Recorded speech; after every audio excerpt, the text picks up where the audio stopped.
பழச எல்லாத்தையும் மறந்துட்டேன். ஆனா என் குடும்பத்துக்கு ஒண்ணுனா எல்லாமே ஞாபகத்துக்கு வந்துடும். என்ன சொல்ல வர? டேய்னு சொல்லாதடா, கொன்னுடுவானுங்க.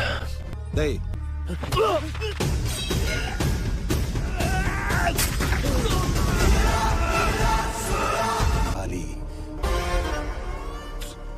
வேண்டான்னு சொன்னலடா. டேய் காளி, அவன் ஏதோ கோத்துல பேசிட்டான்டா. எவனா இருந்தாலும் அவன் குடும்பத்தை தூக்கிடுவேன்னு சொல்லக்கூடாது, தூக்கிட்டேன்னு சொல்லணும்.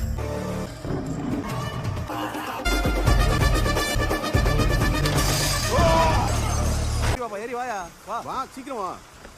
வா வா பாத்து வா. டேய் இந்த காத்தடியது யார் எது கொடுத்தாலும் வாங்கிடுறது. ஏய் அதான் அந்த ஆள் வாங்கி கொடுத்தாருன்னு சொன்னேன்ல. நான் ரோட்ல மயங்கி கிடந்தப்ப எனக்கு ஆட்டோ பிடிச்ச ஆஸ்பத்திரிக்கு ஏத்தி விட்டார்ல, அவர்தான்.